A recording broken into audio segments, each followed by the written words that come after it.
Hello everybody and welcome back to another video by Funlearn Tutorials.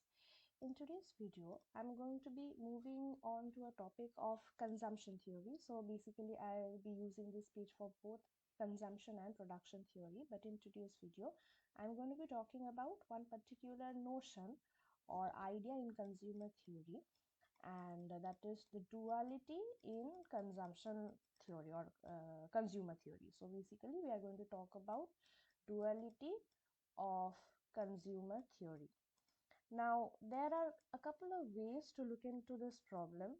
So the first one would be a theoretical way, and the next one would of course be a mathematical way, or what is the mathematical implication of this duality. So first let us look into the idea or the intuition behind this concept and basically what it means. So let us think of the basic problem in consumer theory, so that we can think of it in a graphical way. Let me just draw the graph properly. So basically, what is the consumption problem? The consumption problem is there are numerous goods, multifarious goods in a market, and it's basically our job to find out which is the bundle of goods that suit our needs. So suppose there are two goods.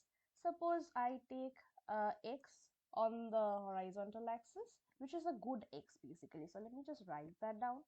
So this is basically X good or X goods, and suppose on the y-axis we take Y goods. So these are two goods. These could be apples and bananas. These could be chocolates and candies.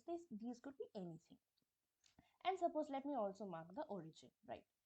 Now basically what happens is, suppose a consumer is in this position. So if a consumer is in this position, let me use a different color then. If a consumer is in this position, then that means essentially from the graph we can say that the consumer is using so much amount or consuming so much amount of Y goods and so much amount of X goods. So basically this is how the notation works. Now we are going to be talking about the utility function, right? So what is the utility function? The utility function is basically, there is something like this. It's a graph. What does this graph signify? Let me mark this graph first. That way we can denote what it means, and the mark itself also tells us a lot of things. So what is this U bar all about? So if I use again a different color, so this is basically called the indifference curve. So what is the indifference curve? Let me first write that down. This is the indifference. I'm going to shorten it, of course. So indifference curve. So what is this indifference curve all about? The indifference curve is, suppose there's a point here. Suppose there's a point on this indifference curve and I plot it on the two axes, right? So I plot it on the two axes and say I call this point A. So I have a corresponding XA and a corresponding YA, right?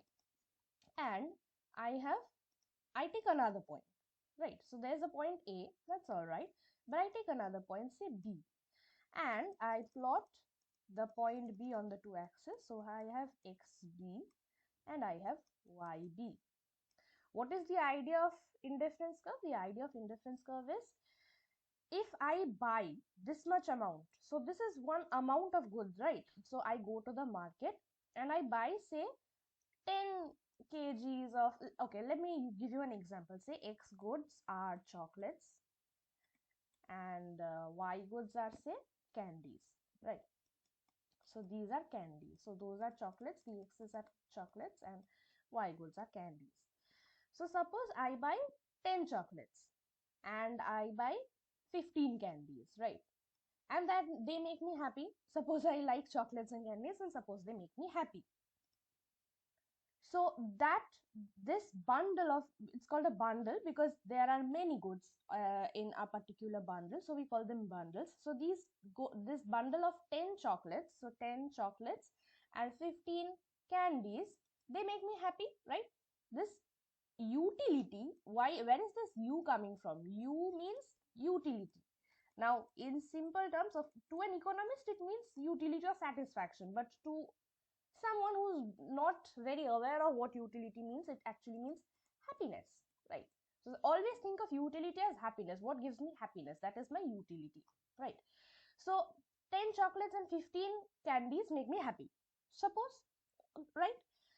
Now, if I think of a different bundle, say this bundle has more chocolates. Say it has 20 chocolates and it has, say, I don't know, say it has 12 candies, right? So if you compare, if I compare the two bundles, the bundle A, if I compare the amount of chocolates and candies that they had, so the in bundle A, the number of chocolates were 10 and the number of candies were, I don't remember, 15 maybe? 15. And in bundle B, the chocolates were 20, but the candies came down to 12, right? Now, you might have a preference for chocolate. Suppose you have a preference for chocolate. So you realize that when you move from A to B, the number of chocolates increase. But again, the number of candies also decrease. So what does the idea of indifference curve mean? The idea of indifference curve means you're indifferent. So indifferent. What's the meaning of indifference? Indifference. No difference. So if you give me 10 chocolates and 15 candies, if I am happy, I would be equally happy if you give me 20 chocolates and 12 candies. Why so? Because you increase my chocolates, so I'm happy. I'm happier than I was when I was in A, but you also decreased my number of candies. So I am sad that way.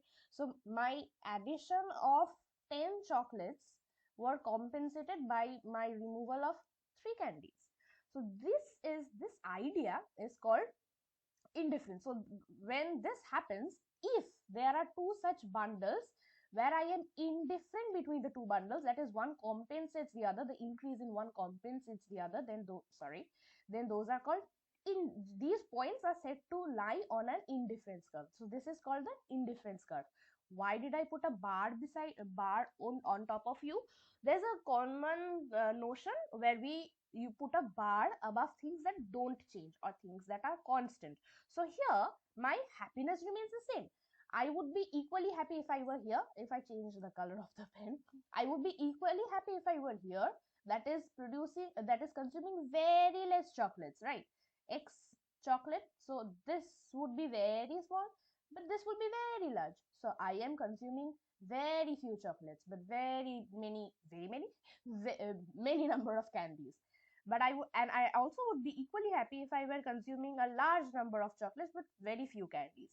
So this idea is called the indifference curve, right? Now this is what indifference curve is all about. Now how do we choose this is basically what are the things that we can choose, right? But we have to choose. Do we buy this bundle or do we buy this bundle? Which bundle do we choose? So now we come to so this was the concept of indifference curve, right? So this was the concept of indifference curve, right? Sometimes we also call these utility curves because they actually give you the utility. They help you visualize what is the way in which I perceive utility. Again, utility, to remind us, utility means happiness in our context at least. So this tells us what are the things we can buy. But the question remains, what will we buy? So indifference curves are what are the options that we have? What can we buy? What can we buy? So what can we buy?